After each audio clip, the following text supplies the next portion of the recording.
You're listening to the AFTERBUZZ TV Network, now the largest new media platform on the web, and your #1 source for after-show entertainment. Very good, King Johnson.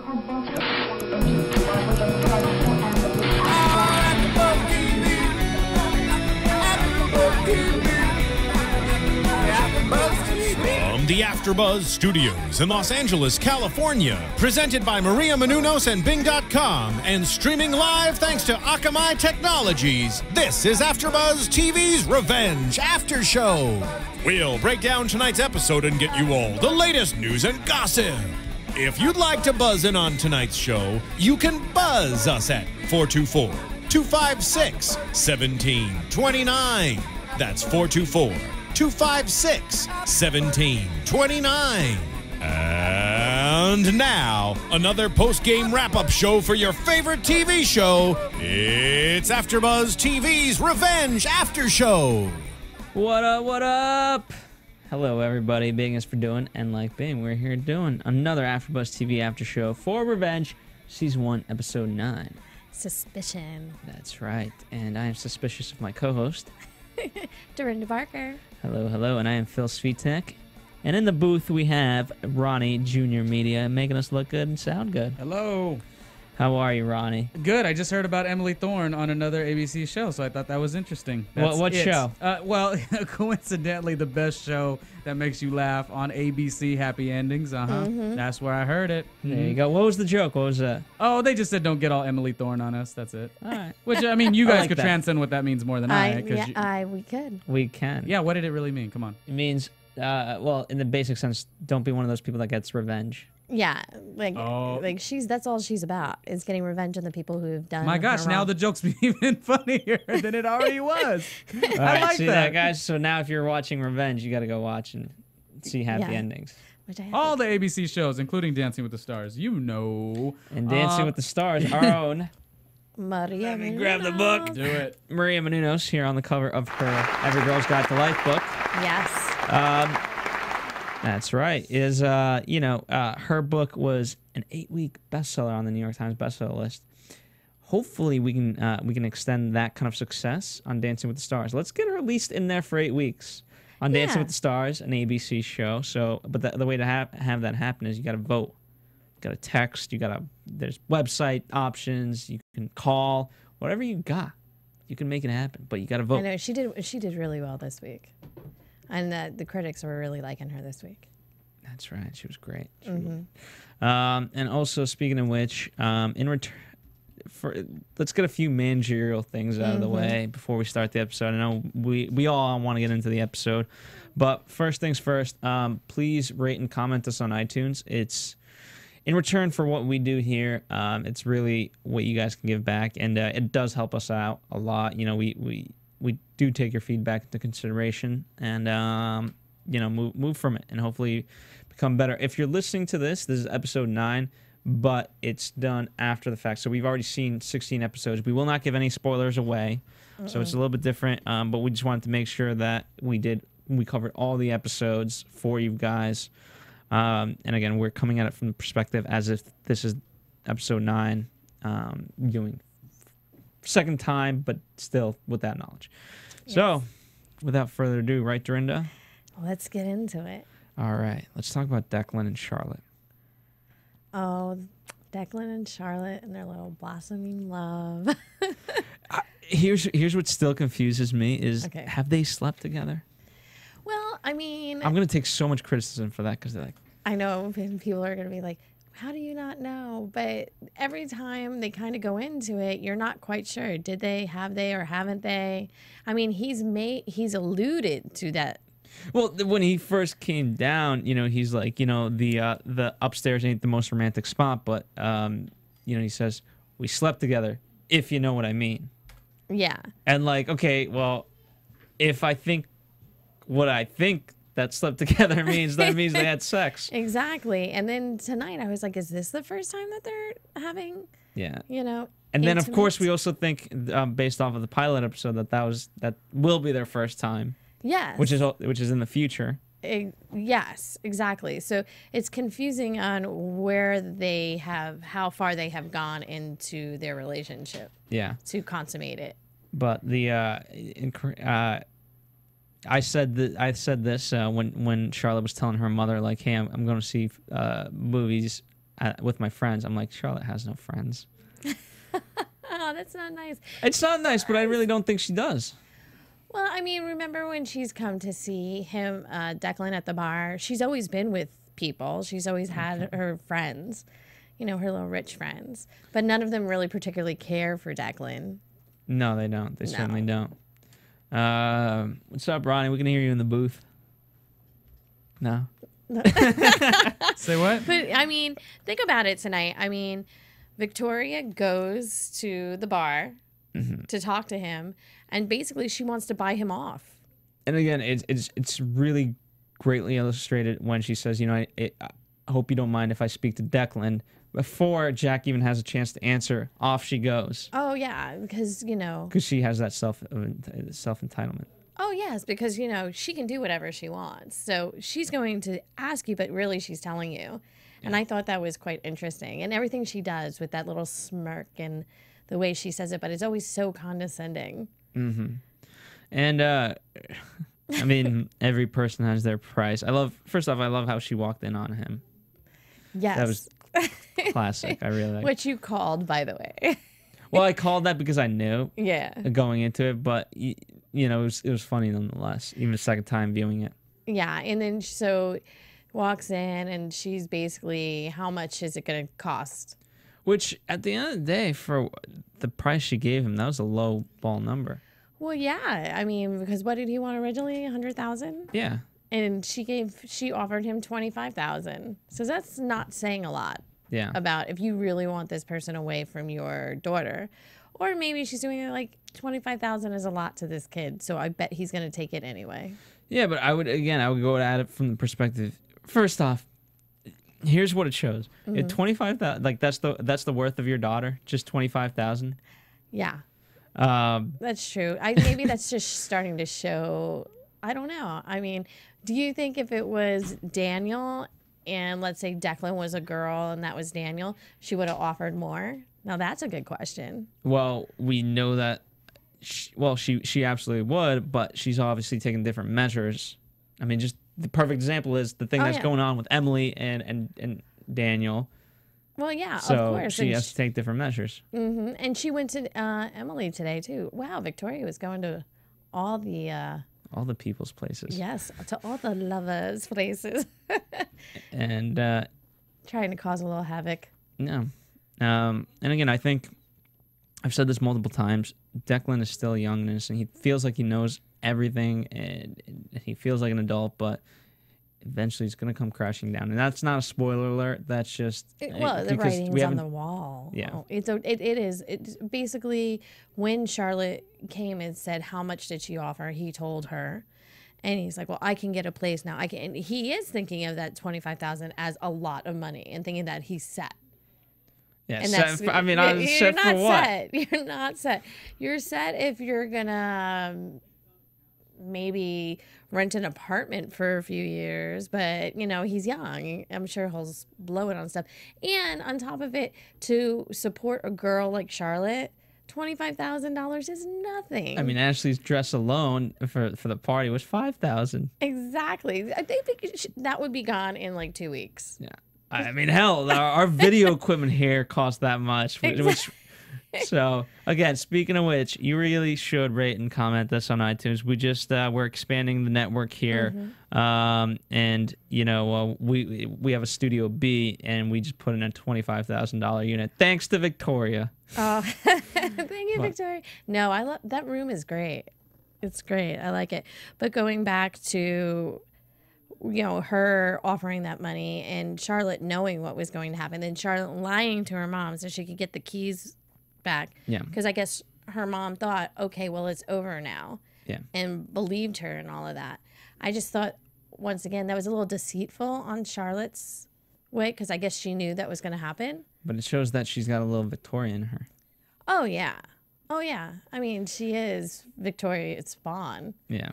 So There has to be. She And has to learn from the best. I like the fact that, like, you know, just such a child to say, like, oh, you can't take away my phone. Actually, she can. But then the irony is, of course, that Victoria is not taking it for the wrong reasons. Oh, yeah. You know, so. I mean, and the other thing, I mean, what's the old adage of you try to take something away from someone, they're going to want it even more. Yeah. If she would have just let this go, there would be a good chance that it would fade out in its own. But now the two of them just want to be with each other more because they're trying to break it up. And that's how that works. Well, speaking of breakups, Conrad and Victoria's relationship has certainly taken... It is in shambles, if that's even being nice about it. I mean, I turned to Dorinda and I said, I would love to, like, say lines like that, which is so piercing and truthful. And you want to say... Masked by, like, a smile. Exactly. And you want to say they're ugly, but they're not, because they come from truth. Like, his anger is, like, true anger, but everything he says is like, wow. And it is true what you said. It's everything you would like to say to someone, but you can't. Yeah. He does. With an awesome smile. Exactly. Which I find always so funny. What did he say to her when he moved Lydia out? I know what you're talking about, but I forget the exact quote. I don't know if I wrote it down. But I do like the fact that Lydia's now sort of gone out of that house. And do you think I mean, Lydia was taking care of her, but do you think she was really poisoned? You know, it was always the thought of, is she going to poison Lydia? But then she never did. I don't think she did. I don't know. I don't think she would. I honestly thought she was taking care of her, to be honest with you. She was really taking care of her because she knew the truth about Frank. Mm-hmm. And the truth about her falling off the ledge. She didn't try to kill herself. That there was a fight between her and Frank, and I think she feels responsible for it, and that's why she was taking care of her.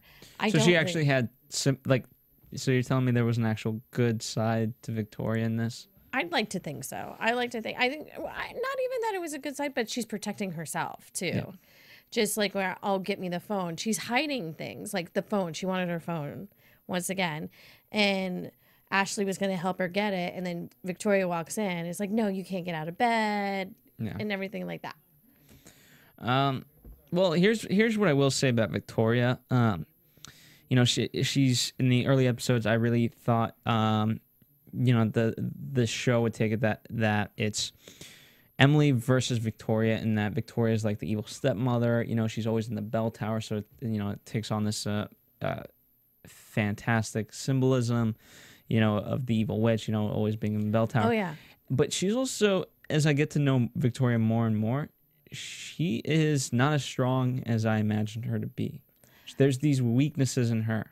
Oh, yeah. Yeah. But I think that's what makes her so great, because you think that she's so strong, and then you see the cracks. Yeah. And you're like, she's so awful. And then you see like little weaknesses, and even her taking care of Lydia. I think that's a little bit of, even though it's a strong thing to do to protect herself, there's a part of her doing it out of another reation. Yeah.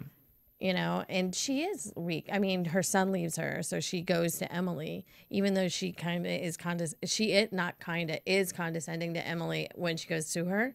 Yeah. But she's still going to her because she misses her son. She loves her son so much, she'll do anything to have him back. Yeah. I completely agree. But I don't know, maybe it's me and my warped sense of, I mean, I can't really justify it, but I like Conrad better. And yeah, I know, like, logically speaking, he is more evil than Victoria. Yeah, I think he handles himself better. Yeah. To be honest with you, I think he handles himself, I don't want to say with a little more class, but he's not letting it bother him. He's almost above it, if that makes sense. He almost seems above what's going on. Mm-hmm. And with his little remarks and his truthful remarks, and, you know, we even snickered tonight on some of the things that he said, but he does it well. He really does. And he's not breaking. There is no break there, which is interesting to see if he ever will break. And there was that part, shoot, I was gonna bring it up, but it was basically how they, at the end of the day, it's when she walks in, and he's talking about, that they still need each other in some regard. Yes. And so I love that fact that they're so evil to each other, yet at the end of the day, society or whatever force you want to call it just brings them back together. Oh, well, yeah. And it's not even just society. It's the situation Yeah. that they're in. And because of them framing David Clark, the two of them can't, no matter how hateful they are to each other, the two of them cannot ever really be without each other. And the two of them really have to stick together because no one can ever tell the truth. And they always have to have each other's back for that. Yeah. And I find that very interesting in everything that they're doing. You would think someone would want to use that as a tool, but none of them won't because they know they'll go down hard for it. Yeah, and actually, I just remember the scene that I'm talking about. It's when they're confronting each other, and she's saying that you were the one who planted the phone and all that, and he says, "No, I'm innocent," and you want to make sure. For your benefit, you want to make sure that I am in fact innocent. Oh yeah. So, and ironically enough, that he is actually innocent, as we know. Yes, yeah, audience. because we already know how Frank died because they showed us that beforehand. But I always find that so funny that she's always the one like da-da-da-da, and then he has his upper hand. Have you noticed that he always has an upper hand when she goes to him and thinking she has it? Yeah, and I think that's part of her weakness because he is too. more evil. Oh yeah, so he always has things. He's awesome. Speaking of evil, let's talk about a fun little game of ambition versus nepotism between Daniel and Tyler. Oh, that was a good one tonight. Which one's which? Obviously, I know the answer, but I figured I'd ask anyway. Well, nepotism, of course, is Daniel. Ambition would be Tyler. Yes. And they're both pitted against each other by, once again, Conrad. But I love that. I think, I love how Conrad doesn't step in, because that's such a remark that he would make. Well, it's ambition versus nepotism. Let's go. Let's see what happens. Yeah. And I really like the challenge. I like how he's pitted the two against each other. Oh, yeah. And he's not going to help either one and wants to see how far either will go. And I think he's also, though, doing it for Daniel to see how far Daniel will go for the company and how far he'll go to try to beat Tyler. Yeah. And he has that great line, too. He reminds Daniel, you've lived the lifestyle, the Grayson lifestyle your whole life, so you must have an upper hand. Daniel tries to make the comeback. No. Tyler's now lived it for the summer. He should equally have it. Exactly. And then that's when Tyler comes out with his quote. His quote about. And so they're basically being treated like executives. And I like, before we talk about Nolan, let's talk about, because obviously Tyler's going after Nolan, which we'll get into much more later. But and you say that Daniel wasn't really helped out, but the Takeda meeting, that was kind of set up by Conrad for Daniel to a degree. Yeah, the meeting was set up by Conrad, but the meeting was also a fraud. And I think was a setup through Amanda, which we're going to find out also that he's being introduced. Takeda is now being introduced into the story. Yeah. And there's going to be a background between the two of them. So this Takeda you think is being set up by Conrad, but the whole time I feel he's been put in there by Emily. Yeah. Just to bring this story even more diverse and to bring more into it. Yeah, and obviously it shows us Emily's past, and again we're going to continue to call her Emily just for the sake of things. Yeah. And they have that history in Japan and things like that. They're training, and we didn't get too much of what it was, but obviously through the flashbacks, by the end she's like, I'm on the next flight. Exactly. So it has something to do definitely with her father because it came out of that box. That letter came out of the box. And everything in that box is all about her dad. Yeah. Everything that's her revenge box. Yeah. That's exactly what it is. And we paused on the letter, and do you want to cite what the letter had? Not literally, but paraphrase. Basically, if you read this letter, wow. If you read this letter, if you read this letter, go ahead and take the action, but I wish you wouldn't. Yes, exactly. Like, I wish you wouldn't, but if you do, here's my number. Yeah. Here's basically it's saying, if you want revenge, here's how to do it. Exactly. But don't do it. Exactly. And then she says when they meet at the party, as if meeting for the first time, because they make it look like they're meeting for the first time. And she starts speaking Japanese to him when she's with Daniel. Daniel's like, how do you know Japanese? Like, he goes, I learned something new about you every day. Yeah. And then they start talking. They go off to the bar to talk. And she says, I feel like I'm losing control. Yeah. And that's why he's there. That's why she called him. So that's going to be really interesting to see. Yeah. And what's also gonna be nice is when they have their meeting, I'm talking about Daniel, Tyler, and Conrad, and it's announced that Tyler's won with Nolan's 20 million, and Daniel basically Takeda says he needs a little more time. What's nice is because of that connection, from their perspective that Emily and Takeda had, he's gonna be a big ploy in if I was Daniel, like, okay, let me work Emily to try to appease him more because she obviously can. She speaks Japanese. They can get closer, and I can get that investment. So story-wise, now Daniel has an incentive to use Emily and to bring in Takeda closer and closer. Exactly, because where he says like a beautiful blonde and smart and all those things, and Daniel's like, well, she's an asset now. Yeah. Not only does he have feelings for her, she's an asset. That's right. And that's the way I was seeing it. And kind of going a little bit back between the conversation of Emily and Victoria. Emily has that great line, "I don't want to hurt Daniel," which again I don't is a great double meaning because I don't think she's just saying that to Victoria, but I don't think she does want to hurt Daniel, and yet he's the pawn in all of this who will get ultimately hurt the most. Well, yeah, and that's a great prediction. I don't think her plan was never to hurt Daniel.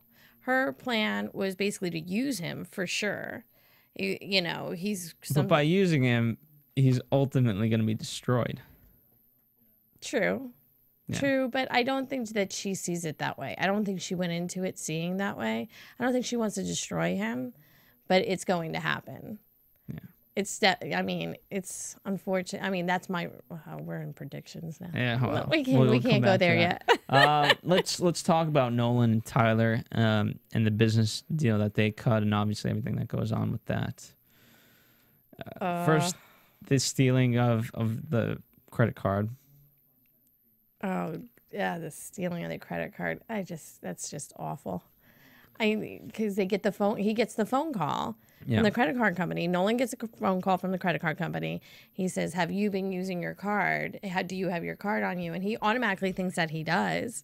And he goes into his wallet and sees that it's not there. Shoot over to the next scene.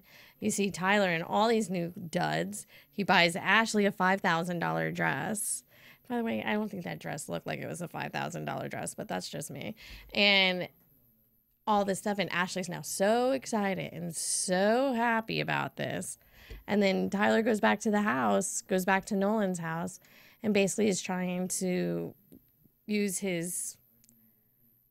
Hey guys in the booth, it's a little bit hard for us to keep our thoughts. If you guys wouldn't mind just keeping it down a little bit, we can kind of hear you. Sorry, guys. Yeah, like his feminine, I wouldn't say manly wilds. They wouldn't be, try to get him not to prosecute or not to do anything to him. He's trying to use his little flirtatious ways with Nolan. Yeah. And I like how he, first off, Nolan should not be doing this. We know this. Emily she's stated that very clearly. But if you look at it from a business transaction, he says, I gave you something, why wouldn't I take your credit card? Which, from that perspective, it actually does make sense. And I'm going to take some heat for that, but... wouldn't that but I absolutely hate Tyler. So I'm just going to say that, but... Wouldn't that make him a prostitute? That would make him a prostitute. Well, yeah. You know, that's what he was. I mean, he was a kept boy. Yeah. Before. So, yeah, well, then that makes sense. I mean, I gave you something, you now have to give me something. Yeah. And obviously, Tyler wants to continue that relationship in that way. Oh, yeah. Well, it's beneficial to him. It's beneficial to him in a lot of ways. I mean, what we even saw tonight, that 20 million, even though the 20 million is going to get pulled out. Exactly. It's going to be pulled away from him. But Tyler really thinks that he did it because of everything that he's done. Yeah. And it's not. It's more of Emily and Nolan's grand scheme, or more Emily's than Nolan's. Yeah. And again, this is where Nolan is showing his weakness, because it's, it's just doomed. It's just not. I mean, you can see it. It's just not going to end well. And there's that great line that Nolan says to Tyler, "I'm smarter than the others." Yes. That you're fooling, and he's going to eat those words. Well, yeah. I mean, because as much as Nolan wants to be part of this, or is part of this, and thinks is so cool, and we've talked about this before in other episodes, and like the Frank episode and all those things, I think it's still somewhat of a game to him.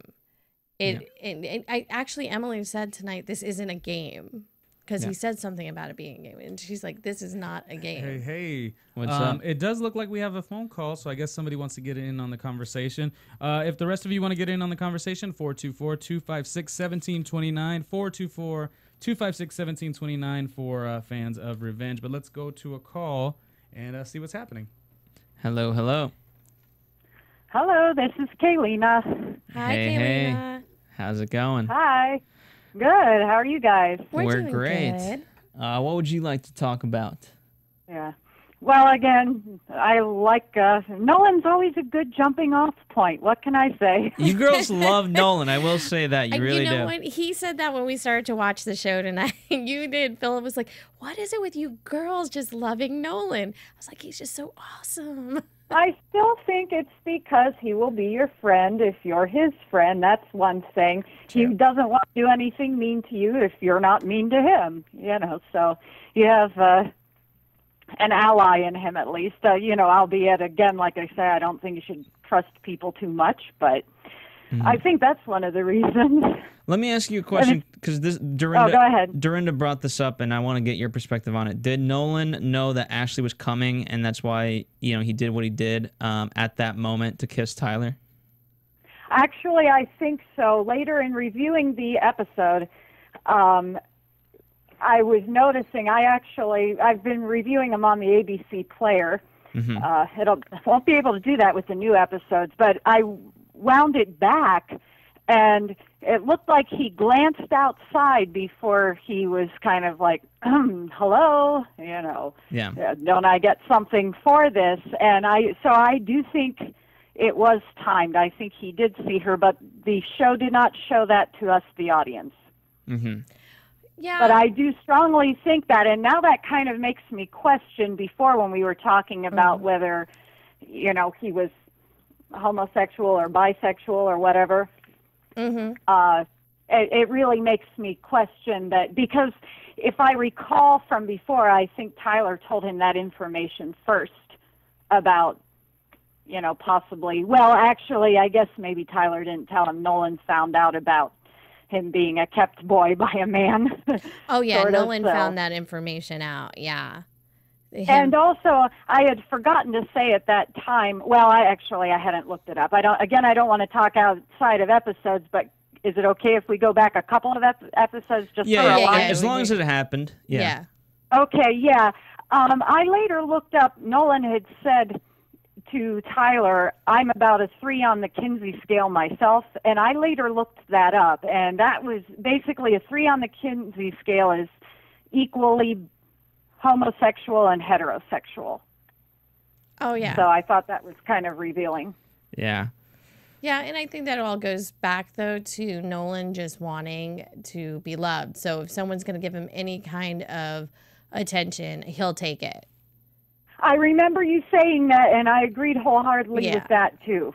Yeah, I mean, Yes. I do believe that it has probably a little bit to do with it, because he wouldn't do what he does with Tyler if he wasn't attracted to him. But I also do think that he'll take it anywhere he can get it if someone's giving him any kind of attention, because that's what he wants so badly, is to have attention of somebody.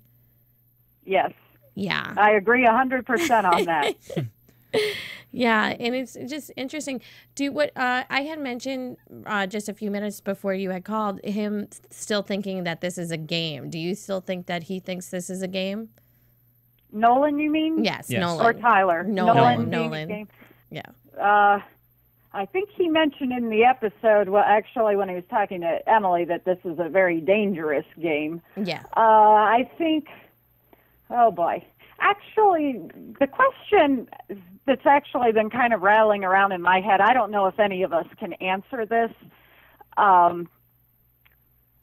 Because are you talking about the game as far as revenge, helping Emily and everything? Yes. Yes. Because I think he really wants to help her, but in reviewing some earlier episodes, he was saying to her that, well, no one wants to see the Graysons fall like I do. I don't remember. It was a very complicated line that he said. But I'm kind of wondering why he never tried to, being his loyalty to David Clark, I'm wondering why he himself never tried to get revenge on the Graysons. And then Emily shows up, and he's aware of her true identity, and then he's all set to help her. I guess I don't know if I want to. I think he's playing for real. I know we're calling it a game, but I really think he is playing for real and wanting to help her. Maybe it's because of that wanting to do things, keeping things legal is maybe why. Maybe he never thought he could take the Graysons down himself. And I'm always wondering if he, wants to see them paid for what they did to David Clark, but why did he never do anything until Emily came on the scene? Well, here's what I think. I mean, based off of seeing the letter tonight, the letter at the end that Emily had from her father. I saw that too. Yeah. I think he was taught by David Clark, and rather than get revenge on them, the best revenge could have been like, just go off and be successful and live a happy life and just move on. Mm-hmm. Whereas Emily chose another path. I think you're right. So. Yeah. And then she jumps into the picture and things just change. Yeah. Because I don't think he was waiting for her to get out of juvie or anything. I mean, waiting for her to give her money, but I don't think he was waiting for her to get out and for her to go about her revenge. I don't think that was his thing. I think I don't think he was waiting for her either. I don't think he was waiting for her either. I think you're right.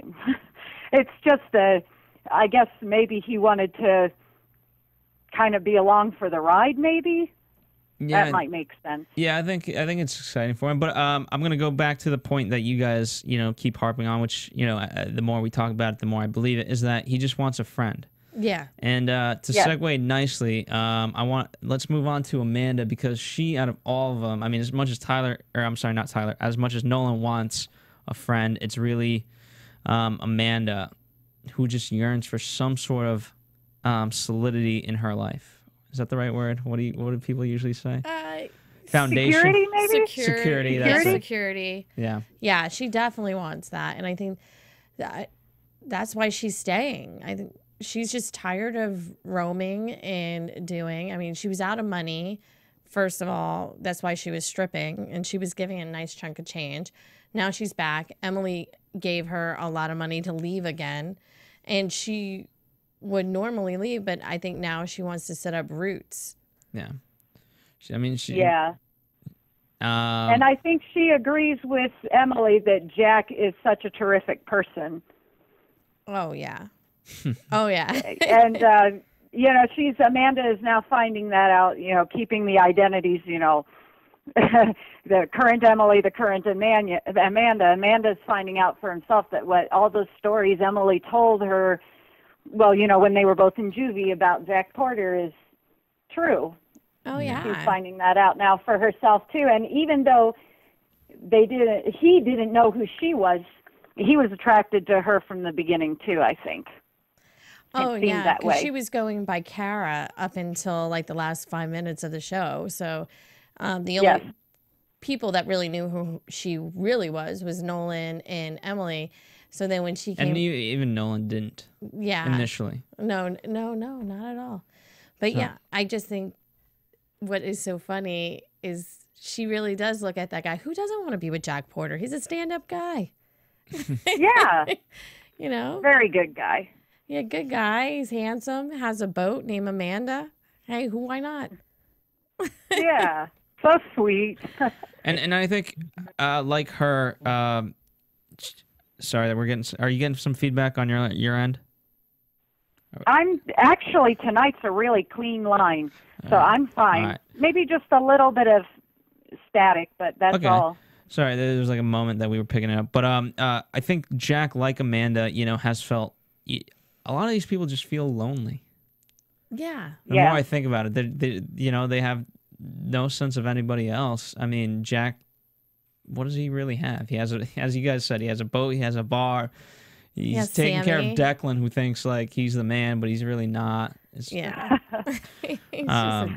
From when you were can I mention that from the one of the other episodes that we talked, since you'd mentioned about Declan, I was thinking more about your impressions of him, what you were saying, and I was just rethinking that when I was watching. I do agree that Declan is young and naive. And I think he's just trying to be a good guy, but goes about it the wrong way. Yeah. Sometimes, but and it comes off really, really badly. But I was thinking about that more, taking into account what you said.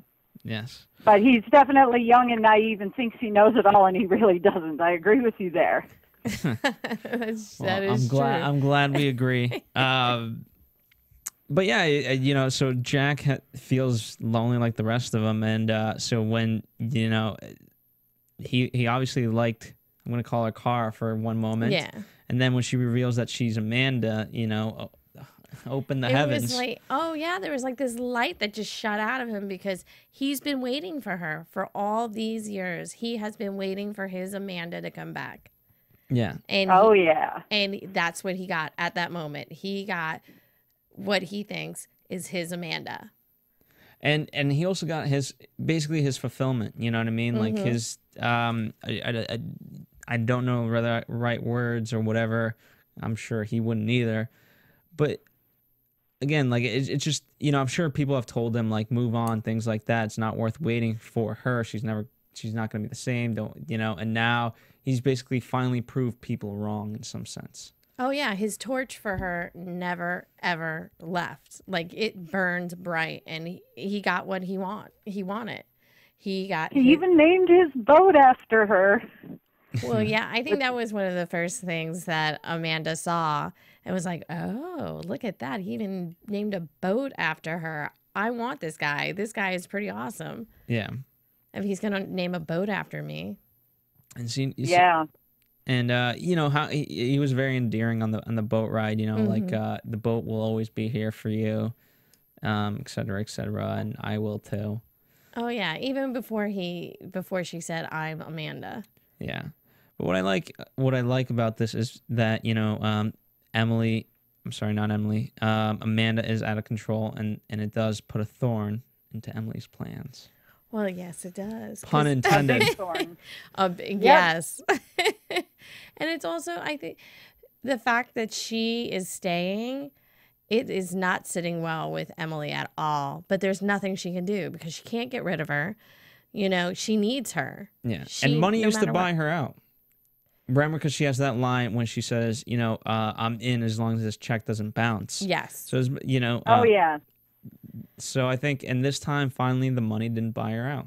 Yeah, there was what she wanted, money could not buy, and she's getting what she wanted. And I also think that she wants to be near Emily. Yeah, she wants to be, because I really do think that she loves that girl. From watching the flashbacks tonight, she really thinks that they really do care about each other. Yeah. Yeah, she really thinks that they're friends. Yeah. I was seeing that too, yeah. So she wants kind of a sister, which she's always, I think she's mentioned to her, I don't know if that, even if she didn't mention it as of these episodes. You get the She impression will. she's always the sister that she never had. Yeah, of course. A sister that she never had, and maybe the boyfriend that she never had. Absolutely. I mean, you know, she's never. I'm sure she's never had that kind of love from anybody, and you know, she thinks what she has with Emily is genuine, and now she knows what she has with Jack is certainly genuine. So, I think you're absolutely right in that regard, and I think, I mean, there's not too much more to say about that, except that obviously it just foils Emily's plans. Oh, well, yeah. Yeah, And that huge. goes into her losing control. Yeah. I mean, Yes. I mean, you can just tell by their handshake, like, good to see you again, Amanda. And Amanda's excited, and Emily's like, oh, this is just not good. Yeah. There's nothing about it that's going to end well. Yeah. I have to say I admire how much good control Emily has when things go wrong. Because I know that inwardly she's really, really upset, but it's amazing how she maintains her composure on the outside. Because I know when things have gone wrong in my life, it's not been easy to stay contained. Yeah. Yeah, and I think that has a lot to do with Takeda and what we're probably going to see in the future. I think, yeah. he, you know, him being teaching her, because I think that's what we're going to see. But I know they know each other, and he said, "Revenge is a stormy, where is it? A stony path. Revenge is a stony path. Yeah, exactly. It's a storm. It's a stormy nest. Yeah, revenge is a stormy nest, and you know, I feel like when they talk, she has control. Yeah. And I feel like he's the one who taught her control. That's right. Yeah, he probably did. On that note, why don't we head into a commercial, and then Dorinda's going to do some news and gossip. By the way, thank you once Thank again you for again, calling Kalina. in. We always appreciate it. You're welcome. any And thank fi- you for taking my call. No, Oh, of no course. worries. I think Ronnie's got you on speed dial over there. Thank you. All And right.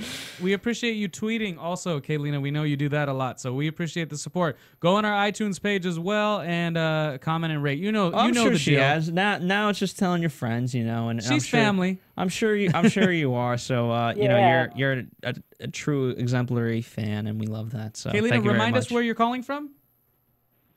Tell you where I'm calling from? Yeah, remind me. Oh, dear. Ronnie wants to send you a gift basket, I guess. Okay. I'm too much. We'll go to commercial, Okay, but thank you well, again, Kaylina. I guess I can tell you, but my friends make fun of me a lot. I have to warn you, I am a major night owl. I am calling from Ohio, and so yeah, I'm up very late for my time zone. Well, Shall I tell you, or will that timestamp your program? that's fine. No, No, we that's definitely appreciate it. You know, I know we do this late, and so again, Okay, it's a little after 3 a.m. my time right now, and I'm calling from Ohio. Wow. We You appreciate are you. a night owl. all right. Well, thank you so much. And on that note, Ronnie, let's go to commercial. AfterBuzz TV. Hi, I was once like you, a lazy, angry loner whose only joy was watching TV and surfing the net. And, like you, after I'd see one of my favorite TV shows, I'd be so excited and have so many questions that I'd actually have to talk to my douchebag coworkers about it at the water cooler. Then I discovered AfterBuzzTV.com. AfterBuzz TV produces after-show webcasts and podcasts for TV series of all kinds, like post-game wrap-up shows for all your favorite TV shows. AfterBuzz TV hosts are industry insiders who break down episodes of shows, take calls from fans, and interview cast and crew from each series, with over 60 different after shows, from Boardwalk Empire to American Idol to Vampire Diaries to Real Housewives, and more. Now, after a night of TV, I can ignore my stupid coworkers, who I hate, and go straight to my desk and watch or listen to all my favorite AfterBuzz TV after shows, and have all the TV fan interaction I need. Thank you, AfterBuzz TV. AfterBuzz TV. What do you want to buzz about? AfterBuzz TV News. All right, Dorinda, what do you got for us this week? I don't have that much, but I do know one of my favorite actors, Roger Bart, is going to be on Revenge, and he is actually also going to be on Grimm, playing the Bigfoot, which I think is hysterical because I love. If you've ever watched Grimm, it's all about Brother Grimm's Tales and all these people. So Roger Bart will be joining the cast. He will be playing Mason Treadmill, and he will be an author. So I think that's going to be great, and it's going to add a great new addition to Revenge and stuff like that. Very cool. And then I think we said this last week. Unfortunately, I think the hiatus is extended until April 18th, which is sad to hear. I hope it's not for bad reasons.